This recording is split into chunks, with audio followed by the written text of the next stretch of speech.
Hello friends, welcome to my YouTube channel. आज के इस वीडियो में जो आपका CRPF head constable ministerial SI का एग्ज़ाम होने वाला है 22 से 28 फरवरी के बीच में, उन्हीं के टॉप मोस्ट इंपॉर्टेंट क्वेश्चंस को यहाँ पर डिस्कस करने वाले हैं। और मैं आप लोगों को ये 100% गारंटी देता हूँ कि CRPF head constable ministerial SI के एग्ज़ाम में यहाँ से क्वेश्चन पूछे जा सकते हैं। तो इस वीडियो को पूरा ज़रूर देखिए। वीडियो अच्छा लगे तो प्लीज़ वीडियो को लाइक और शेयर ज़रूर करें। जिन बच्चों ने चैनल को सब्सक्राइब नहीं किया तो प्लीज़ चैनल को सब्सक्राइब करके नोटिफिकेशन बेल ऑन करना ना भूलें। तो चलिए स्टार्ट करते हैं आज का वीडियो। खुद से प्रयास कीजिएगा इन सभी क्वेश्चन के आंसर देने का। 2 से 3 सेकंड के बाद मैं आंसर क्लियर कर दूंगा। तो आज के सेशन में पहला क्वेश्चन, तूती बोलना मुहावरे का सही अर्थ क्या होगा? रोब होना, प्यार होना, झगड़ा होना, संगीत बजना। तो तूती बोलना मुहावरे का अर्थ होता है ए ऑप्शन, रोब होना। ऑप्शन में अगर आतंक होना या दबदबा होना, इस पर भी आप टिक कर सकते हैं। तिल का ताड़ करना मुहावरे का सही अर्थ क्या होगा? तुच्छ बात को महत्व देना, छोटी चीज को बड़ी कर देना, सच्चे व्यक्ति को झूठा साबित करना, निर्लज होना। तिल का ताड़ करना, छोटी चीज को बड़ी कर देना। अगर ऑप्शन में छोटी सी बात को बहुत बड़ा चढ़ाकर कहना, ऑप्शन अगर ये हो, ऑप्शन में छोटी सी बात को बहुत बड़ा चढ़ाकर कहना, इस पर भी आप टिक कर सकते हैं। कमर कसना मुहावरे का सही अर्थ क्या होगा? सतर्क रहना, दंडित करना, दृढ़ निश्चय करना, परिश्रम करना। तो कमर कसना मुहावरे का सही अर्थ क्या होगा? सी ऑप्शन करेक्ट हो जाएगा, दृढ़ निश्चय करना।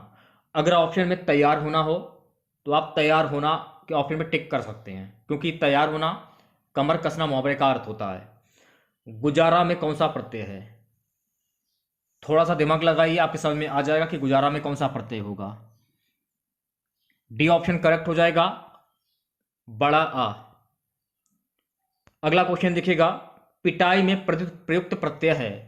अब देखिएगा पिटाई, आई, लास्ट वाला शब्द क्या निकल रहा है? आई निकल रहा है, तो बी ऑप्शन करेक्ट हो जाएगा।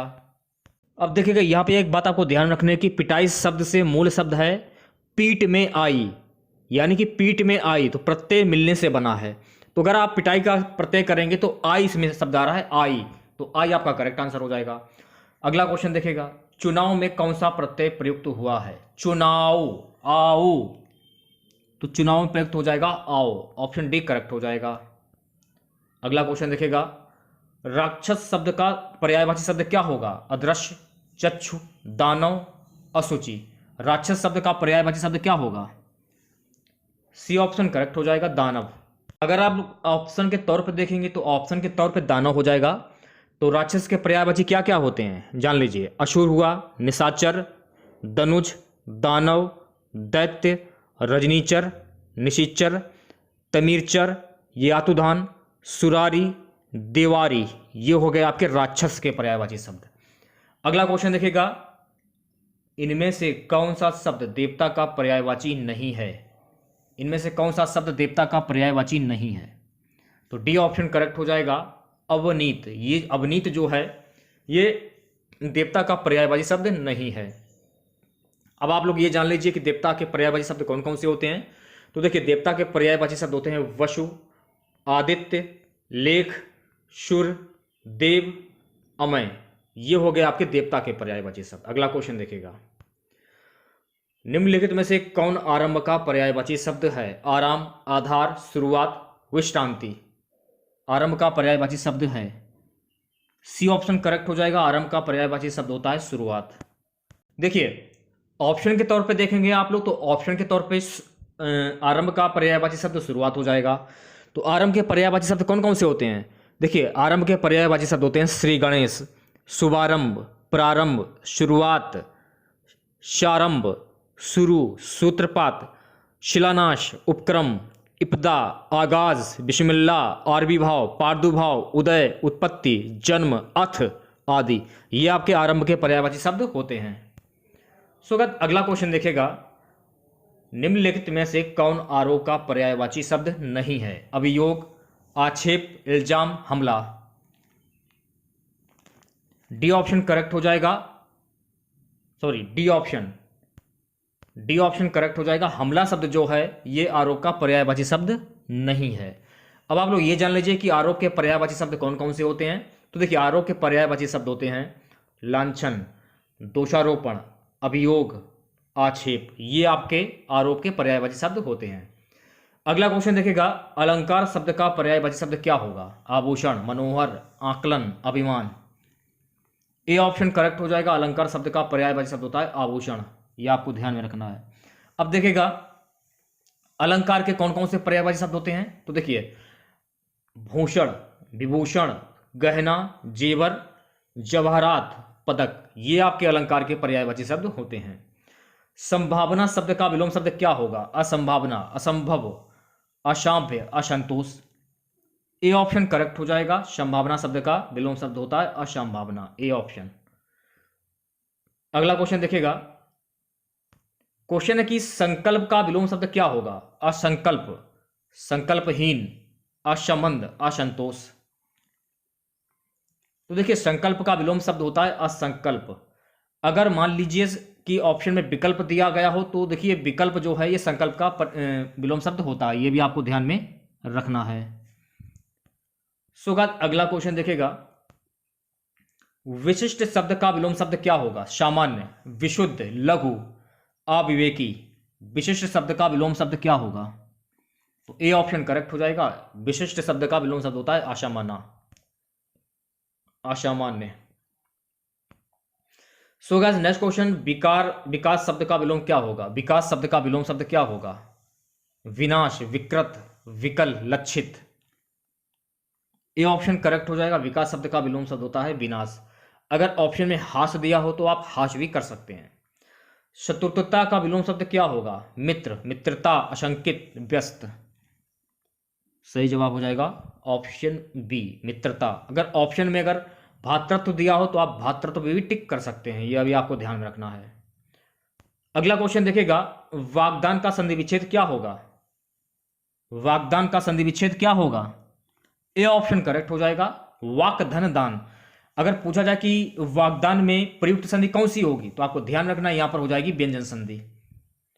उद्योग में कौन सी संधि है? स्वर, विसर्ग, व्यंजन, इनमें से कोई नहीं। सी ऑप्शन करेक्ट हो जाएगा, उत। देखिए पहचानने का तरीका क्या है, पहला शब्द तोड़ दीजिए आप लोग। देखिए उत निकल रहा है तो यहां पर हलंत लग रहा है, जहां पर यह हलंत जैसा लगा हो तो वहां पर आपका व्यंजन संधि हो जाती है। अगर मान लीजिए विसर्ग टाइप का लगाओ, इस टाइप का, तो वहां पर आपकी विसर्ग संधि हो जाएगी। पहचानने का तरीका बता रहा हूं, सबसे पहले आप तोड़ना सीखिए कैसे तोड़ा जाता है। अगला क्वेश्चन देखिएगा, व्यायाम में कौन सी संधि है? दीर्घ, गुण, यण, इनमें से कोई नहीं। सी ऑप्शन करेक्ट हो जाएगा। यहां पर हो जाएगी यण संधि, यह आपको ध्यान में रखना है। अगला क्वेश्चन देखेगा, निम्नलिखित वाक्यों में से शुद्ध वाक्य को सही उत्तर के रूप में चुने। तो चार ऑप्शन आपके सामने दिए गए हैं, आंसर आपको कमेंट बॉक्स में बताना है। बी ऑप्शन करेक्ट हो जाएगा। तुलसी और सूर क्रमशः अवधी और ब्रज भाषा के श्रेष्ठ कवि हैं। देखिएगा और इसमें आपको शुद्ध वाक्य चुनना है, इनमें से शुद्ध वाक्य कौन सा होगा? बी ऑप्शन करेक्ट हो जाएगा। स्वामी दयानंद सरस्वती ने हिंदी द्वारा जनता को जगाया। 72 क्वेश्चन देखिएगा, 72 क्वेश्चन में कौन सा शुद्ध वाक्य होगा? तो देखिए 72 क्वेश्चन में डी ऑप्शन करेक्ट हो जाएगा। उनके एक पुत्र है। 73 क्वेश्चन देखेगा, 73 क्वेश्चन में कौन सा वाक्य शुद्ध होगा? तो देखिए 73 क्वेश्चन में जो है डी ऑप्शन करेक्ट हो जाएगा। पिछले सोमवार को स्कूल बंद था। प्रश्न संख्या 74 से 75 देखेगा, निम्नलिखित प्रश्नों में दी गई पंक्तियों में प्रयुक्त रस के लिए चार चार विकल्प दिए गए हैं। इनमें एक विकल्प सही है, सही विकल्प का चयन करें। अखियां हरिदर्शन की भूखी, कैसे रहें रूप रूप रांची ए बतिया, सुनी रूखी। यहां पर कौन सा रस होगा? संयोग श्रृंगार रस, वियोग श्रृंगार रस, हास्य रस, करुण रस। बी ऑप्शन करेक्ट हो जाएगा। यहां पर हो जाएगा वियोग श्रृंगार रस। अगला क्वेश्चन देखेगा, क्वेश्चन है गाइस कि तन रे तन कागज का पुतला, तन रे तन कागज का पुतला, लागों बूंद विनसी जग छिन में गर्व करे क्यों इतना। यहां पर कौन सा रस होगा? भक्ति रस, संयोग श्रृंगार, करुण रस, शांत रस। डी ऑप्शन करेक्ट हो जाएगा, शांत रस। अगला क्वेश्चन देखेगा, सर्वश्रेष्ठ रस किसे माना जाता है? शांत रस, हास्य रस, करुण रस, श्रृंगार रस। सर्वश्रेष्ठ रस किसे माना जाता है? तो देखिए सर्वश्रेष्ठ रस जो है श्रृंगार रस को माना जाता है, तो डी ऑप्शन करेक्ट हो जाएगा। अगला क्वेश्चन देखेगा, जुगुस्सा किस रस का स्थायी भाव है? अद्भुत, करुण, बीभत्स और वीर। जुगुस्सा किस रस का स्थायी भाव है? सी ऑप्शन करेक्ट हो जाएगा, बीभत्स रस का स्थायी भाव होगा। नेक्स्ट क्वेश्चन देखिएगा, संलग्न शब्द में कौन सा उपसर्ग जुड़ा है? संलग्न शब्द में कौन सा उपसर्ग जुड़ा है बताइएगा, क्या आंसर होगा? स्टार्टिंग का शब्द शम, ऑप्शन वी करेक्ट हो जाएगा। अगला क्वेश्चन देखिएगा, दुस्साहस शब्द में उपसर्ग जुड़ा है। दुस्साहस, ए ऑप्शन करेक्ट हो जाएगा, दुष। शुद्ध वर्तनी वाला शब्द छांटना है आप लोगों को, इसमें से किसकी शुद्ध वर्तनी शुद्ध होगी? शुद्ध वर्तनी वाला शब्द क्या होगा बताइएगा। चार ऑप्शन आपके सामने दिए गए हैं, सही जवाब हो जाएगा ऑप्शन ए, पौराणिक। अगला क्वेश्चन देखिएगा, निम्नलिखित में से किस शब्द की वर्तनी सही है? किस शब्द की वर्तनी सही होगी? बी ऑप्शन करेक्ट हो जाएगा, अंतरराष्ट्रीय। तो अंतरराष्ट्रीय इस तरीके से लिखा जाएगा। अगला क्वेश्चन देखिएगा, 82 क्वेश्चन, इनमें से कौन सा शब्द शुद्ध है? इनमें से कौन सा शब्द जो है वो शुद्ध होगा? सी ऑप्शन करेक्ट हो जाएगा, अंतर्निहित। ये आपको ध्यान रखना है। अगला क्वेश्चन देखिएगा, राधा कृष्ण में कौन सा समास है? राधा कृष्ण में कौन सा समास होगा? तो देखिएगा, राधा कृष्ण में जो है यहां पर हो जाएगा द्वंद्व समास। तो ऑप्शन वी करेक्ट हो जाएगा। क्यों द्वंद्व समास होगा ये भी जान लीजिए आप लोग। जिस समास के विग्रह में और अथवा जैसे शब्द आए तो वो द्वंद्व समास कहलाता है, ये आपको ध्यान में रखना। तो देखिए, राधा और कृष्ण होगा ना, तो राधा और कृष्ण, तो राधा और कृष्ण में हो जाएगा आपका द्वंद्व समास। ठीक है, अगर द्वंद्व समास में एक बात और ध्यान रखना है, जहां पर योजक चिन्ह आ जाए बीच में, ये भी आपको पहचान कर लेना है कि जहां पर बीच में योजक चिन्ह आ जाए, जहां पर इस प्रकार का योजक चिन्ह, इस प्रकार का, तो वहां पर भी द्वंद्व समास होता है, ये भी आपको ध्यान रखना है। द्विगु समास संख्यावाचक शब्द हो। बहुप्रिय समास, जिस समास में किसी प्रसिद्ध व्यक्ति या भगवान के नाम आ जाए वहां पर बहुप्रिय समास होता है। तत्पुरुष समास, जैसे कि कर्ता ने कर्म को कर्ण से, ये आपने पढ़ा होगा पूरा का पूरा, ये आपको याद होगा। तो अगर कर्ता ने कर्म को, तो वहां पर हो जाएगा तत्पुरुष समास। ठीक है, इस तरीके से आप लोग पहचान सकते हैं। तरीका मैंने आप लोगों को बता दिया है।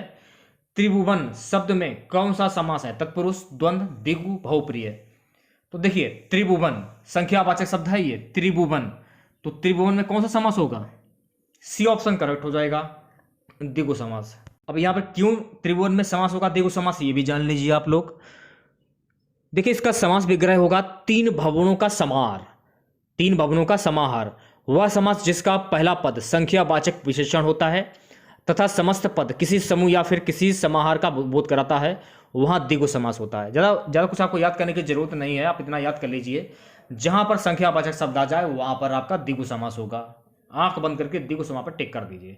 तो त्रिभुवन, देखिए यहाँ पर तीन आ रहा है, तीन, जब आप बोलेंगे आपको कुछ समझ में आ जाएगा।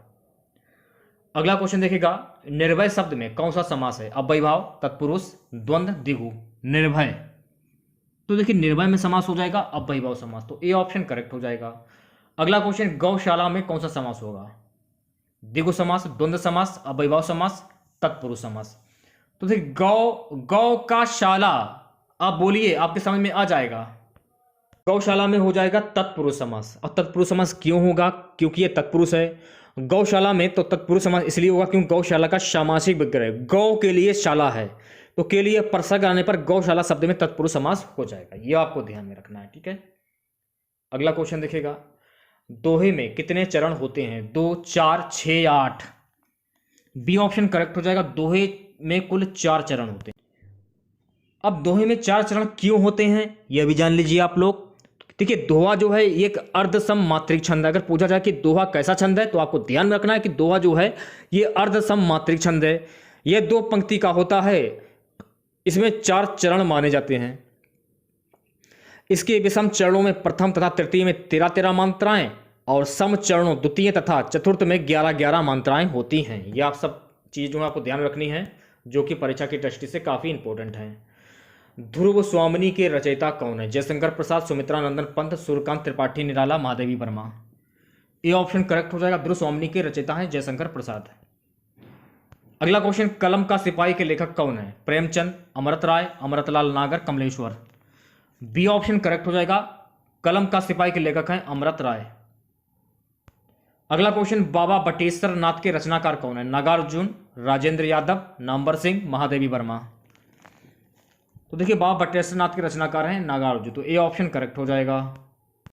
अगला क्वेश्चन देखिएगा, जिसका कोई शत्रु पैदा ना हुआ हो तो वो क्या कहलाता है? स्कंदगुप्त, अजात शत्रु, अजानबाहु, अजय। बी ऑप्शन करेक्ट हो जाएगा। जिसका कोई शत्रु पैदा ना हुआ तो वो अजात शत्रु कहलाता है।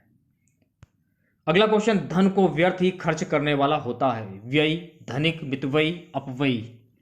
डी ऑप्शन करेक्ट हो जाएगा, उसको बोलते हैं अपव्ययी। सो गाइस अगला क्वेश्चन देखिएगा, जिसके हस्ताक्षर नीचे अंकित हों उसको क्या कहेंगे हम? सी ऑप्शन करेक्ट हो जाएगा, अधोहस्ताक्षरकर्ता। अगला क्वेश्चन, कमल नयन को छाड़ी मानता वो देव की ध्यावे में कौन सा अलंकार है? डी ऑप्शन करेक्ट हो जाएगा, रूपक अलंकार। सो गाइस अगला क्वेश्चन है, समूहवाचक संज्ञा का उदाहरण है? गुलाब, अंगूर, पौधे, चावल। देखिए समूहवाचक संज्ञा का उदाहरण हो जाएगा अंगूर। बी ऑप्शन करेक्ट हो जाएगा। नेक्स्ट क्वेश्चन देखिएगा, लड़का दौड़ता है, इस वाक्य में लड़का किस संज्ञा का उदाहरण है? व्यक्तिवाचक, जातिवाचक, भाववाचक या समूहवाचक? तो लड़का दौड़ रहा है, जातिवाचक संज्ञा हो जाएगा। कुछ फैक्ट हैं उन्हें आप याद कर लीजिए। जिन संख्याओं से एक जाति के आने वाले सभी व्यक्तियों, वस्तुओं एवं स्थानों के नामों का बोध होता है उन्हें जातिवाचक संज्ञा कहते हैं, जैसे लड़का, नदी, पहाड़ आदि। सो गाइस अगला क्वेश्चन देखिएगा, संज्ञा विकारी शब्द होते हैं, इनमें से कौन संज्ञा शब्दों से विकार उत्पन्न नहीं करता है? यह आपको ध्यान में रखना है। लिंग, वचन, कारक, विशेषण। डी ऑप्शन करेक्ट हो जाएगा, विशेषण। अगला क्वेश्चन, घर पर मां है, इस वाक्य में पर किस कारक की विभक्ति है? संबंध, अपादान, अधिकरण, संप्रदान। सी ऑप्शन करेक्ट हो जाएगा, अधिकरण। गाइस अगला क्वेश्चन, राम ने कहा कि वह बाजार जा रहा है, इस वाक्य में वह है संज्ञा, सर्वनाम, विशेषण, अव्यय। वी ऑप्शन करेक्ट हो जाएगा, सर्वनाम। अगला क्वेश्चन, निम्नलिखित में से कौन सर्वनाम का भेद नहीं है? निजवाचक, प्रश्नवाचक, गुणवाचक, पुरुषवाचक। सही जवाब हो जाएगा सी वाला ऑप्शन, गुणवाचक विशेषण। तो हमारा प्रयास कैसा लगा आप लोगों को कमेंट बॉक्स में जरूर बताइएगा आप लोग। अगर आप लोगों को वीडियो अच्छा लगा हो तो प्लीज़ वीडियो को लाइक और शेयर जरूर करें। डेली प्रैक्टिस सेट पाने के लिए हिंदी का चैनल को जरूर सब्सक्राइब करें आप लोग को, नोटिफिकेशन बेल ऑन करना ना भूलें। तो मिलते हैं नेक्स्ट वीडियो के साथ। जय हिंद, जय भारत।